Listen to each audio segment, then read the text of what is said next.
The joy of our salvation. Ang next slide, the enjoyment of our faith. Let us read before we pray, ate. Let us read the Word of God. Nehemiah chapter 8 verse 10. Nehemiah chapter 8 verse 10, it says, "This day is holy to our Lord." Can I hear amen? This day is holy to our Lord. Do not grieve. Pwede bang tapikin mong katabi mo, sabihin mo, do not grieve. Huwag kang magluksa, huwag kang malungkot, huwag kang mabalisa. For the joy of the Lord is our strength. Wow. For the joy of the Lord is our strength. Let me repeat it one more time. For the joy of the Lord is our strength. Sabayan niyo ako. 1, 2, 3, go. For the joy of the Lord is our strength. Now, before ako mag-pray, marami sa atin, ako'y naniniwala na hindi nawawala ang kaligtasan. Sapagkat ang kaligtasan, ang may selyo ay ang Diyos. Kahit ikaw ay nagkasala, ikaw ay selyado pa rin ng ating Panginoon. Can I hear amen? Walang tao na hindi nagkakasala. Everyday tayo nagkakasala. But this is the truth, mga minamahal kong kapatid. Ang nawawala ay hindi kaligtasan. Ang nawawala is ang kaligayahan sa kaligtasan. At kapag nanatili kayo sa kalagayan na wala na kayong kalipay, wala na tayong kaligayahan sa ating pananampalataya, hanggang mamalayan mo na lang, wala ka na sa presensya ng Diyos. Tayo manalangin. Panginoon, in this trying and hard times, we commit our soul unto you, Lord. I know na ang bawat isa may dinadala o Diyos. But Lord, ang sabi mo sa iyong pangako sa Mateo, O Diyos, hallelujah, you are my rest. Not only we give our burdens to you, God, but because you are our ultimate rest, Panginoon. You said in your words, O God, ibibigay po namin, O Diyos, ang lahat ng burden sa iyo. And you will give us rest. Panginoon, huwag niyo po kaming hayaan na lalabas kami sa pintuan na may bitbit na kabigatan. Panginoon, dalangin po, O Diyos, na ang kabigatan ito, Panginoon God, hallelujah, hindi po ito, O Diyos, ang magdudulot sa amin na kami po, O Diyos, ay mawala sa kaligayahan sa aming pananampalataya. We give it everything to you, Jesus. Hallelujah. Because you are the author of strength, Panginoon God. Lord, sa umagang ito, banal na Espiritu, kumilos ka. Mangusap ka sa bawat individual, O Diyos. Kahit sa mga bata na mga walang uwag, mangusap ka, O Diyos. Hallelujah, O God, because your presence transcends everyone, Panginoon God. I pray in the name of our Lord Jesus, na ang salitang ito, O Diyos, ay hindi manakaw ng yawa, Panginoon God. Na Lord, kahit po, Diyos, ang matagal na, Panginoon God, dahil kung sino pa yung mas matagal sa pananampalataya, siya yung tumitigas ang puso, Panginoon God. Palambutin niyo po ito, O Diyos, hallelujah. Mawala po ang resistance sa aming mga buhay, Panginoon God. At pumasok ka, mag-dwell ka, O Diyos. Basagin mo kami one more time, Panginoon God. Salamat, Holy Spirit. Thank you, God. Mold us once again, Panginoon. Salamat po sapagkat nabasa namin that the joy in your presence is our strength. We give you all the glory and honor in the mighty name of our Lord Jesus. Everybody says, Amen. Palakpakan natin ang Diyos. Okay. Gumagana natin. Thank you. The joy of the Lord. The joy of your salvation. Ang subtitle is the enjoyment of our faith. Pwede ba, Pastor, na habang ako'y nag-aantay sa muling pagbabalik ng Diyos, hallelujah, nag-i-enjoy ako. Maraming simbahan, wala kaya electric pan dyan, mabunot. Maraming pong simbahan na nagtuturo na kapag ikaw ay nasa kamay na ng Diyos, wala na ang kapighatian. At maraming simbahan kinukuha ang kapighatian sa simbahan para lamang siya pumasok sa simbahan. Pero sasabihin ko sa inyo, saan man kayo magpunta, kasama na natin ang kapighatian. Can I hear amen? Hindi inalis ng Diyos ang kapighatian. Hindi inalis ng Diyos ang kapighatian. Ano ang ginawa ng Diyos? Sasamahan ka sa iyong kapighatian. Pakpak dyan, Ikson, pakpak. The problem of the church today, Pastor, kung kailan ako nagsasamba, doon ako inaatake. Pastor, kung kailan ako nagsasamba, doon ako nagkalitsi-litsi ang buhay. Pastor, kung kailan ako nagsasamba, doon ako maraming umaway sa akin na kaibigan. And be careful. Kung kailan ako nagsamba, doon ako nalugi. Na para bang pinapatay ang joy, ang kaligayahan, hallelujah, ng ating pananampalataya. Now, let me tell you, mga igsoon, hallelujah, while we wait for the Lord, there is joy. Can I hear amen? Alam nyo, pag binasa natin, inulit-ulit ko ito. The joy of the Lord is your strength. Kapag nawawala ang kaligayahan, nawawala din ang kalakasan. Hello! Hello, amen!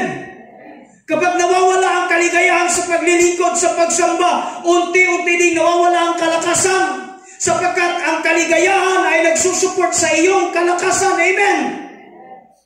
Can I read them? Mga igsoon, kung if you notice, the first century Christian, they were crucified, binalatan ng buhay, ipinako na nakabaliktad, prinito sa kumukulong mantika, ipinakain sa leon. But because the joy of the Lord is their strength, hindi sila pinanghinaan. Hallelujah! Sa kaligayahan, because hindi sila pinanghinaan ng kalakasan, because ang kaligayahan nila ay nasa Panginoong Hesukristo.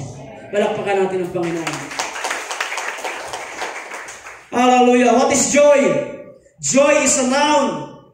Ang sabi po, gladness not based on circumstances. Minsan, there's a difference between happiness and joy. Happiness is man-made. Pag nakakay kwarta, malipayon man ta. Amen. Mga nanay, mag-imin mo diya. Nanay, amen ba? Pag binigyan kayo ng kita, kaya ni Kuya Ray, pagbigay na ng pera, malipayon si Ate Lilibet yun na. Di ka malipayan na. Hallelujah. Hello, buhay pa ba lahat? Gising pa ba lahat? No. Happiness. Listen. Happiness, nakaangkla yan sa kung ano ang emosyon. Yeah, correct. Di ka malipayan ang nanalo ka ng luto. But joy does not depend or not based in circumstances. Walay bugas, malipayon nga musimba. Walay kwarta, saksak sinagot ta. Walay kwarta, walang pera, may kaligayahan na pumunta ng simbahan. Amen. Umulan, may kaligayahan na pumunta ng simbahan. Amen. You are not dependent sa circumstances. Magkalitsi-litsi man ang buhay because may kaligayahan ka sa iyong pananampalataya sa pinangahawakan mong faith, magkautso-utso man ang kalibutan, you are still with your faith. Kagalaka. Can I hear amen? That's why in Philippians, Paul says, rejoice in the Lord always. Hindi pala, Thessalonians pala. Rejoice in the Lord always. And I said, rejoice. Alam niyo ba yung word na rejoice? He was in prison that time. Because, yes, he was a prisoner physically. Pero ang kanyang spiritual ay hindi kailanman ikinulong. Hallelujah. Amen. Malaya ang kanyang kalooban. Hallelujah. Amen. The joy of the Lord is our strength. Okay, lahat tayo dumaan dito. Lahat tayo dumaan dito. Pati pastor, apektado. Dumarating sa punto ng buhay namin na parang nakakatamad mag-preach. Alang-alang naman maging perfecto kami dito. Dumaan sa amin na parang ayaw namin kausapin yung mga membro. Totoo. But because ito ang joy ng aming calling. Sapagkat kung nasaan ang joy, nandoon ang kaligayahan at kalakasan. Amen ba? Now, sabi sa 1 Peter, you love Him, mahal daw natin si Jesus, even though you have never seen Him. Though you do not see Him now, you trust Him. And you rejoice with a glorious, inexpressible joy. The reward for trusting Him will be the salvation of your soul. Now let me ask you, masaya ba kayo habang nag-aantay sa glorious day? Palakpakan.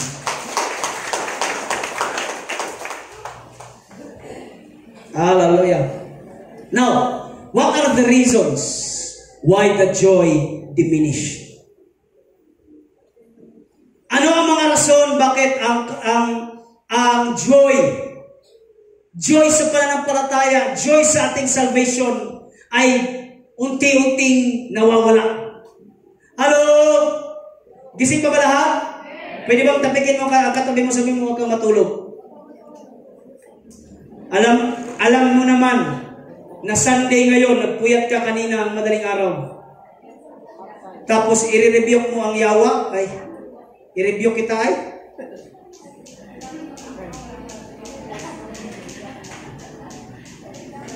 Facebook hanggang alas 12, ML hanggang alas 2, Call of Duty hanggang alas 3, Roblox hanggang alas 5. Alam ko yan. Oh. Roblox hanggang alas 5. Tapos, siyempre, puyat. Pagdating sa simbahan, magre-review. In Jesus' name, Espiritu sa pagkaantok. Antok ka dyan, ha? Antok. Sarili mo kang gagawan, sinisisi mo. Nang review pa. Alam mo, sabi ng yawa, uy, kape ako dito nag-aantok ka no? Guys, alam po natin na linggo ngayon. Pag Sabado, magpahinga po kayo ng mas maaga. Amen! Maliban po ang trabaho mo ay may part talaga sa pagpupuyat. Hindi, no choice tayo eh. What are the reasons why the joy diminished? Bakit bumababa ang joy natin? Yung kaligayahan natin ba? Number one, of course, C. Wala pong ibang rason. Number one na rason na bumababa ang kaligayahan natin at unti-unti nawawala. It's because of sin. Pinapatay ng kasalanan ang kaligayahan natin na magsimba. Can I hear amen? Pastor, so ibig sabihin, hindi na talaga yung kasalanan? No. There's a difference between living in sin or living with sin at saka committing sin. Nagkukumit tayo ng kasalanan. Amen? Hindi natin mawala na kapag mumura pa tayo, nakita kita, nagmumura ka. Narinig kita. Hindi ba mawala-wala sa atin? Hallelujah! Yung may galit ka pa sa hindi natin mawala-wala yan. That's a sin.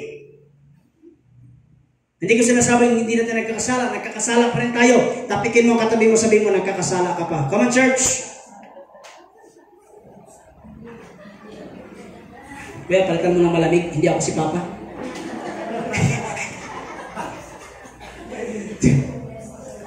Maligam-gam, mainit-init eh. Oh? Sin. You know, look at the text. You know, in Psalm 51, like ko ito po ulit. Nung nagkasala si David sa Diyos, saan siya nagkasala? Kay Bathsheba. Pinatay na si Uriah. Alam niyo, sabi niya, create in me a pure heart, O God, and renew a steadfast spirit within me. Do not cast me from your presence or take your Holy Spirit from me. Ano sunod? In verse 12, restore to me the joy of my salvation. Mga kapatid ko sa Panginoon, kung bakit tinatamad kang magsimba, it's because, number one, sin. Because that sin ang bumubulong sa'yo na huwag kang magsimba. Na huwag kang magpatuloy sa iyong pananampalataya. Maraming simbahan ngayon hindi na nagpipreach na kasalanan. Nawibahin mo ang Zion. Because we preach sin.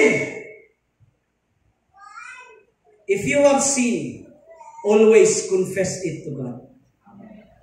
Can I hear amen? You know, there's a verse in Roman, correct me if I'm wrong, where sin increased, grace increased. Can I hear amen? Ibig sabihin, kapag ikaw ay nagkakasala, ang habag ng Diyos ay laging nandoon. Mas malaki ang habag kaysa sa kasalanan. Can I hear amen? Kaya huwag na huwag mong isipin, hallelujah, tingnan mo ang demonyo, tingnan mo ang yawa. Huwag kang magsimba, may kasalanan ka, mataas ng sungay mo, sasayang na sa pintuan. Tingnan nyo? Hindi ka lang yung sungay mo, kundi may buntot ka pa, maapakan ng mga miyembro. Now, let me tell you, kahit gaano ka man kamakasalanan sa buong linggong ito, when you try to go back to the Father's love, His grace will overcome that sin. Because grace is greater than your sins. Palakpakan niyo ang Ginoo. Hello, amen? Kahit si Pastor Man ay nagkakasala, nagagalit, hallelujah, pinagbabasag na yung plato doon sa bahay, frustrated, ang daming mga pumapasok, nagkakasala tayo. But again, every time na ako'y lumapit sa Diyos, Lord, thank you, because your grace is greater than my sins. Where sin increase, grace will increase. Amen. Can I hear amen? Kasalanan. Pero kung ikaw, hallelujah, lagi kang nagkukomit ng kasalanan tapos walang remorse, walang guilt feeling, yan ang unti-unting magkonsumo sa puso mo at unti-unting nawawala ang kaligayahan, hallelujah, sa paglilingkod. Amen? Kasalanan ang number one na pumapatay sa ating kaligayahan. Hallelujah. Woo! God is good. And all the time. Hallelujah. Pangalawa, quenching of the Holy Spirit. Pangalawa po na pinapatay natin ang kaligayahan is quenching. Pastor, ano yung quenching? Para bang isang apoy ang Holy Spirit, tapos binuhusan mo ng tubig. Iyon yung word na quenching. Naintindihan ang kasabot na? Ang quenching means, may apoy dyan, kuha ka ng tubig, tapos binuhusan mo yung fire. Now, the fire is the Holy Spirit. Problem sa atin, bakit nawawala ang kaligayahan? Unti-unti nawawala ang kaligayahan. Actually, ang kaligayahan po, hindi po yung automatic nawawala. Yung parang, whoop! Wala na agad. Hindi yun. Unti-unting nawawala. Ano ang pangalawa? Kapag lagi nating dinidiktahan, lagi nating para bang ini-opposite palagi ang Holy Spirit. Quenching of the Holy Spirit. Ano sabi sa versikulo? Thessalonians, give thanks in all circumstances. Give thanks in all circumstances. Oh, let me pause that for a while. Give thanks sa lahat ng pagkakataon. Sa Bisaya, magpasalamat sa tanang higayon. Pastor, unsa man na? May problema ka, magpasalamat ka sa Diyos. Mababa ang kita, magpasalamat ka sa Diyos. May sakit, hindi mo sabihin na, Lord, thank you sa sakit. Pero iba yung si Pablo. Nung si Pablo po ay may karamdaman, ginawa niya itong kaligayahan. Why? Because of that karamdaman, na-realize niya na may Diyos na nagpapagaling. Can I hear amen? Hallelujah. Give thanks in all circumstances, for this is the will of God in Christ Jesus for you. See, in verse 19, do not quench the Holy Spirit. Huwag mong pigilan ang banal na Espiritu. Pwede bang tabikin mo, katabi mo, sabihin mo, huwag mong pigilan ang Holy Spirit. Sa likod, sabihin mo, huwag mong pigilan ang Holy Spirit. Do not despise prophecies. Huwag mong ba, kapag may nag-prophesy, hayaan mo. But test everything, hold fast what is good. Abstain from form of evil. Pastor, in what way? Sa anong paraan na binabaliktad namin at ino-opposite namin ang Holy Spirit? Letter A, if we rely on ourselves rather than the Holy Spirit. Tinataliwas daw natin ang banal na Espiritu kung nagre-rely tayo sa ating sarili kaysa sa Holy Spirit.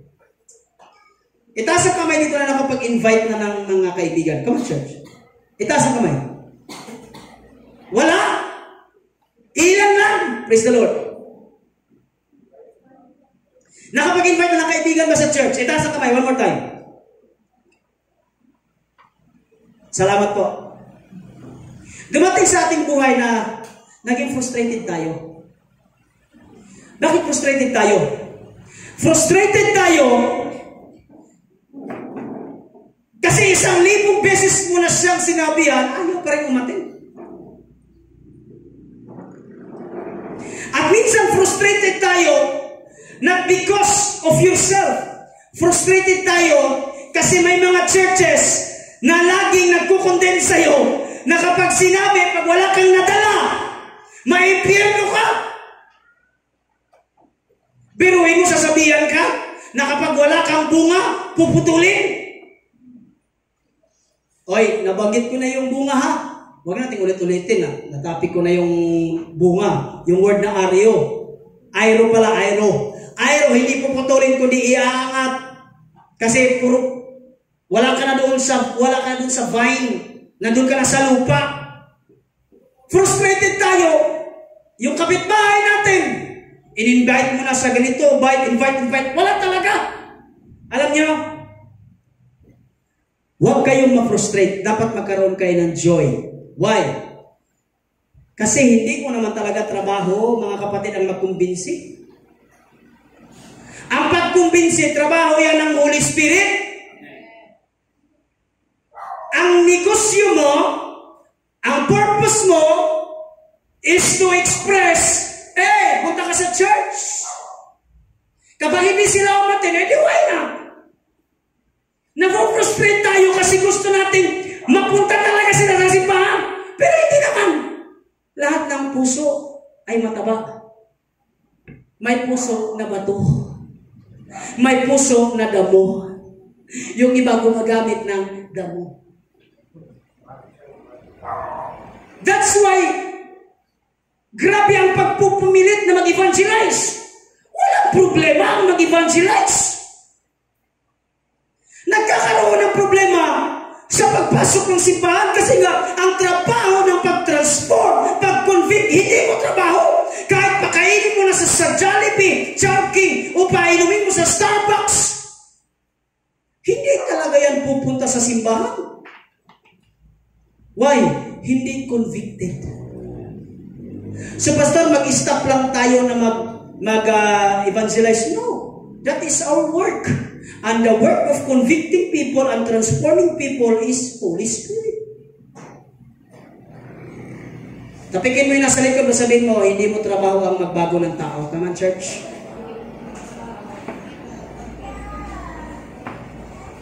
We quench the Holy Spirit kasi pinapangunahan natin. Can I pastor, ang tagal-tagal na yun sa church. Sinungaling pa rin. Bakit yan, pastor? Ito to. Ang tagal-tagal na yun sa church, nagbibisyo pa rin. Well, praise the Lord sa iyo. Praise the Lord sa iyo. Bakit praise the Lord sa akin, pastor? Praise the Lord sa iyo kasi mas una kang binago ng Diyos, hallelujah, kaysa sa Kanya. Kanain, amen. Kasi nga ang pagbabago ng Diyos sa atin, process. Malay ba natin? Hanggang ngayon, kukun pa rin. Ikaw, butterfly na. Tingnan mo katabi mo kung mukhang kukun. Hindi, pastor. Hindi, pastor. Yung iba nakalipad na. Butterfly na. Iba-iba ang pagkilos ng Diyos sa buhay natin. Amen? Hayaan mo yung kapatiran natin na nagmumura pa rin hanggang ngayon. Bakit? May tinitibag pa ang Diyos niyan. Kanain, amen? Do not quench the Holy Spirit. Pastor, bakit ako? Bago lang ako. Bakit ganun yung aking alam sa panampalataya din? Glory to God sa buhay mo. Ibig sabihin, you have a fertile heart. Can I hear amen? Pangalawa, if we doubt Him as the person, Holy Spirit is not a thing, it's not a wind, it's not a fire, it's not a breath. Holy Spirit is a person dwelling inside of you. Pastilan. Ang balaang Espiritu, hindi lang sa isang apoy, hindi sa isang hangin, hindi sa isang mantika, hindi lang sa isang hininga. The Holy Spirit is the living God, the living presence, hallelujah, dwelling inside of you. Palakpakan nyo ang when you are sad, the Holy Spirit, inaaliw ka ng Diyos. When you suffered, hallelujah, inaaliw ka ng Diyos. Trust Him as a person. Do not doubt Him. Trust Him as a person. There's a professor,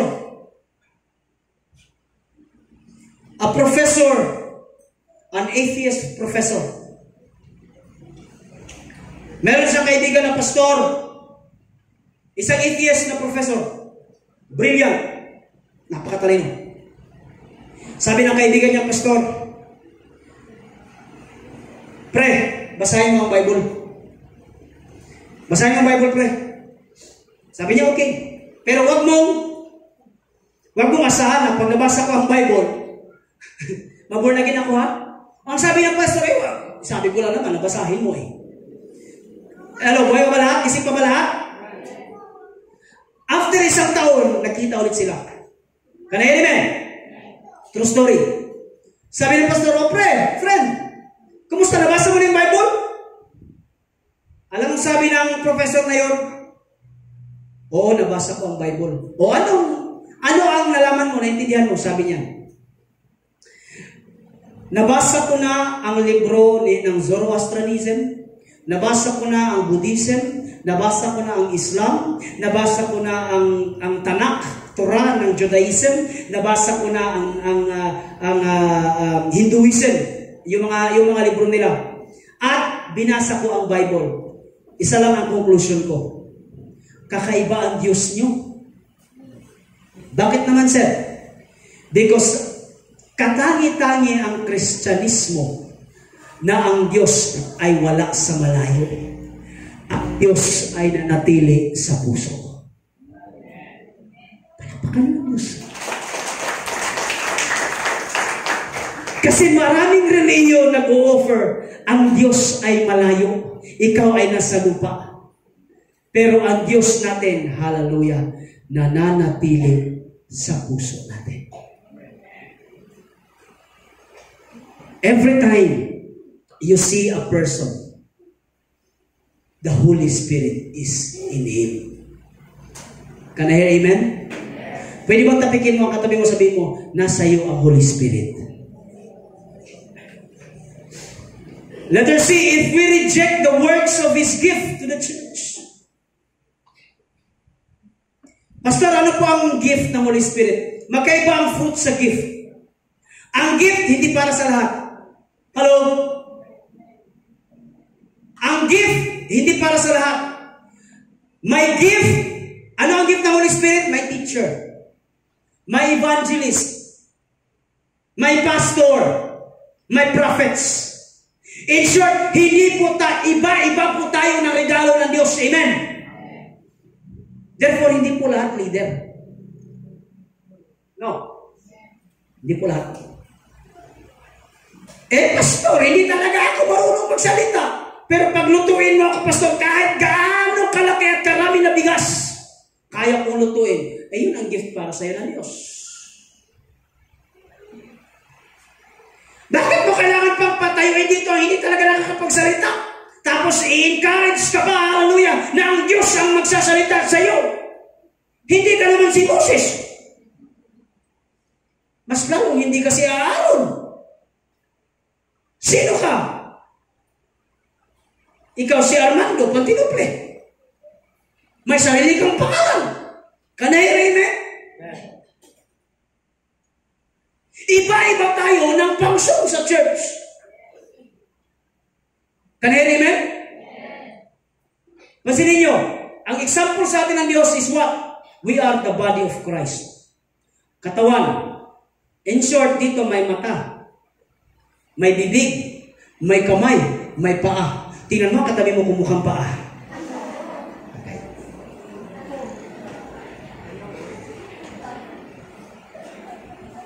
Hindi mo pwedeng sabihin, Kuya Ray, bakit ako, pastor? Ang sipag-sipag ko mag-evangelize. Bakit yung iba hindi? Malay mo, may ibang ginagawa silang function para sa church. Can I hear amen? Hello? Hi? Para ako yung nag-ano, hello, ako rin yung nag-hi. Hello? Hi? Pangapa, if we degrade His fruits in your life, eto lahat tayo dapat may bunga ang banal na Espiritu sa atin. Ano ang bunga? Love, joy, peace, kindness. Ano pa? Dapat makita sa atin yan. Pero alam niyo, pinakagusto ko sa lahat, patience. Patience. Totoo ito ha. Nung ako ay, ito na. Si Ali, nasa si Ali? Nung tumungtong si Aliyah na 3 years old, napapalo ko na. Napapalo ko na. As in, pinapalo ko na. Pag pinapalo ko, nagagalit si Mrs. Pag si Mrs. naman ang pumalo doon sa anak ko, ako naman ang nagagalit. Tapos sabi niya, hindi, boss, lagot. Sabi niya ba? Now, when we pray for patience, hindi ka bibigyan ng pasensya ng Diyos. Ano yung bibigay sa'yo? Problema. Para mahatak yung pasensya mo. Can I hear amen? Kaya nga, naisip-isip ko, kaya pala ganoon pala makahambalo si mama sa aming 4. Kasi, masira ulo kami. Tingnan mo kung grabe yung haba ng pasensya ni mama. Kaya pala, kay Ali, hammer lang sa amin yung talagang sinibak na kahoy. Kasi nakadepende pala yan sa tigas ng ulo. Kasi kung ano ang mabunot dyan ni mama, ayun talaga ang iyahampas sa'yo. Tapos, bibigyan ka lang ng konting hininga.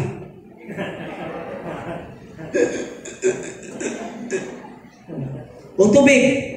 Pag-inom mo ng tubig, di ba? Sabi ni mama, okay na? Anong okay na?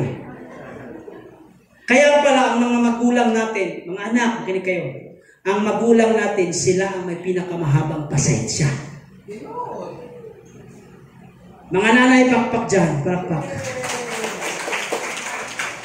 Grabe ang haba ng pasensya nila.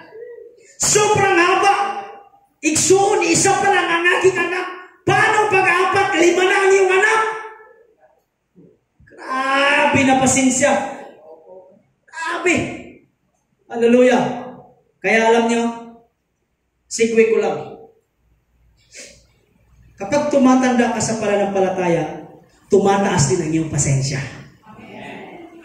Kanahin, amen? Amen? Bigyan mo kayo example. Yung namatay ng pastor na mentor ni Papa, si Tatay Vincent. Tatay Rebitse. Makinig kayo, ha? Sa sobrang tanda niya, nagsa-Sunday school siya. Si Tatay Rebitse nandun sa kanyang lamesa, nagdidibusyon. Yung mga miyembro niya nag-aaway.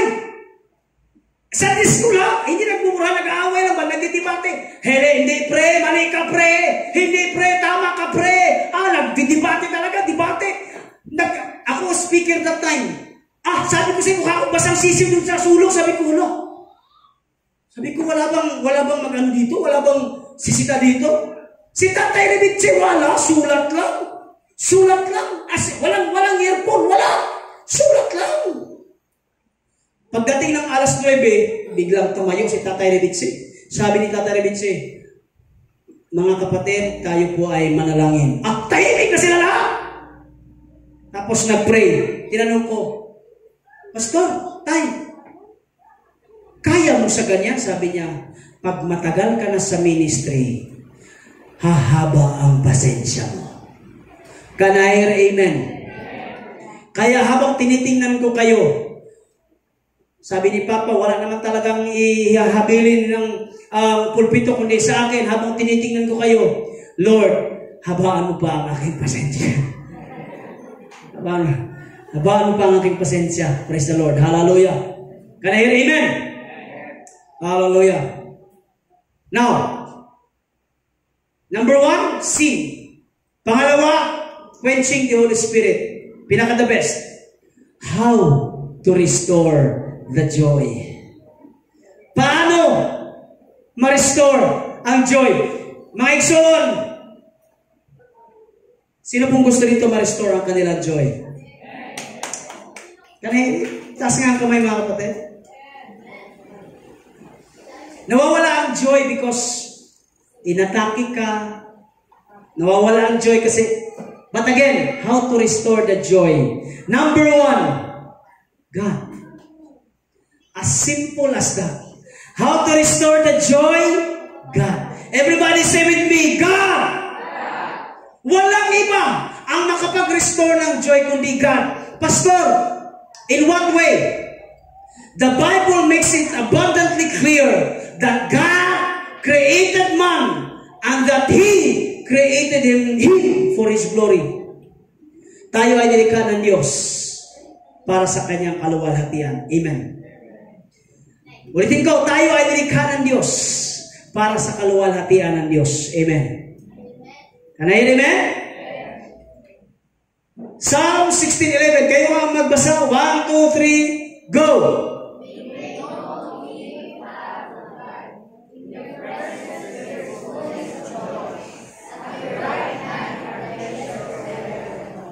In your presence, sa presensya ng Diyos, there is not only joy, but there is fullness of joy. Sa presensya ng Diyos, nandoon ang fullness of joy. That joy hindi mo makikita sa pagkain. That joy hindi mo makikita sa jowa mo. Yung joy hindi mo makikita sa asawa mo. Yung joy hindi mo makikita sa Starbucks. Yung joy hindi mo makikita yan sa nature. That joy only found in the fullness, hallelujah, of our Lord. Amen? Malapakan mo nga.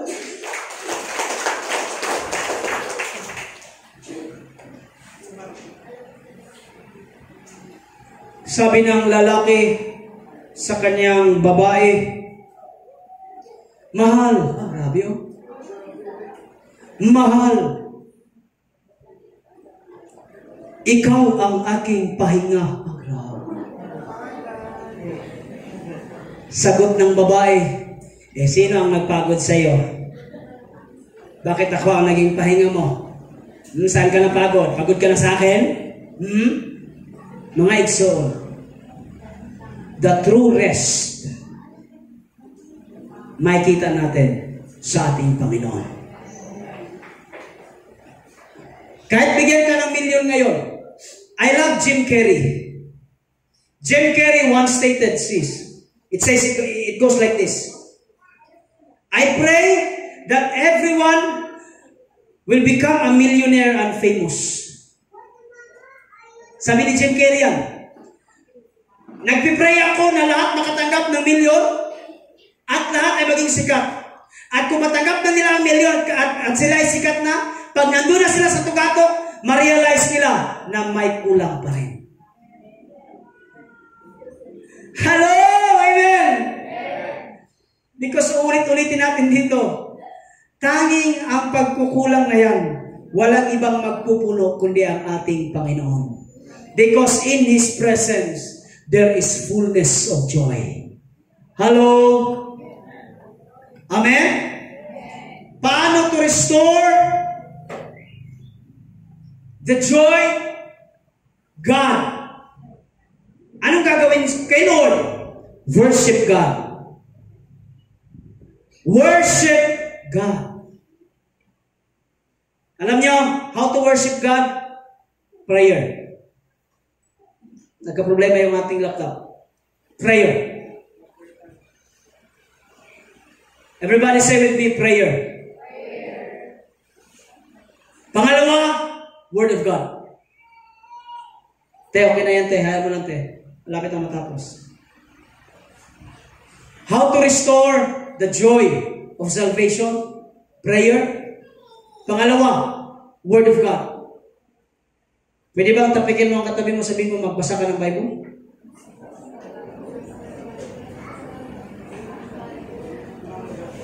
Malungkot lang na isipin na mas marami tayong alam sa politics kaysa sa Bible.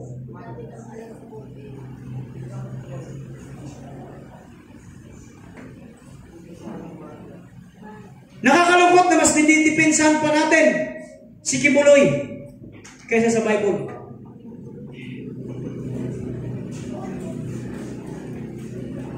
Hindi ka naman abogado ng mundo. You are an agent of our Lord. Amen ba? Word of God. Hindi ka na sinasabi na maging religiously, magbasa ka ng Bible, hindi. Ang sinasabi ko, the Word of God is our life.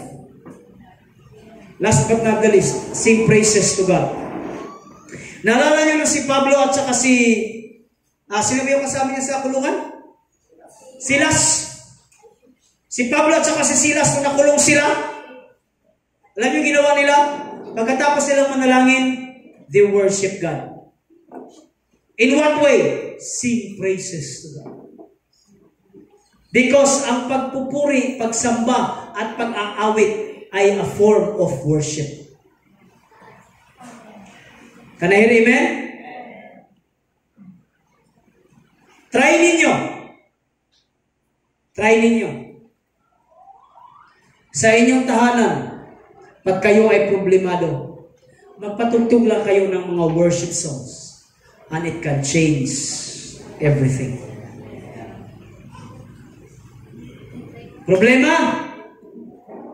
Tsaka yung mga matatanda dito, makinig kayo ha, mga matatanda. Bago-baguhin nyo naman yung kanta ng maidi ninyo. Puro lang, thank you, Lord. I just wanna thank you, Lord. Bumabiyahe, thank you, Lord. Umuulan, thank you, Lord. Maraming kanta, pero okay lang yan. At least, okay na yun kaysa araw-araw sipag lang. Di ba? Araw-araw sipag lang. Worship God. Last but not the least, fellowship. Fellowship. Ayun na. Sige tayo. Nawawala. Bumabalik ang ating kaligayahan kapag nagkaroon tayo ng pagtitipon. Can I hear amen? 1 Thessalonians 5:11, huwag na kayong mag-rely dyan. Dito na kayong mag-rely sa akin.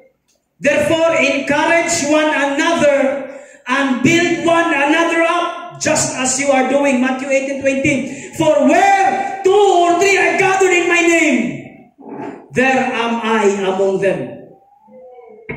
Can I hear amen? Next, Hebrews 10:24. And let us consider, sinabi ito ni Papa kahapon, how to stir up one another to love and good works, not neglecting to meet together as it is the habit of some, but encouraging one another, and all the more as you see the day drawing nearer.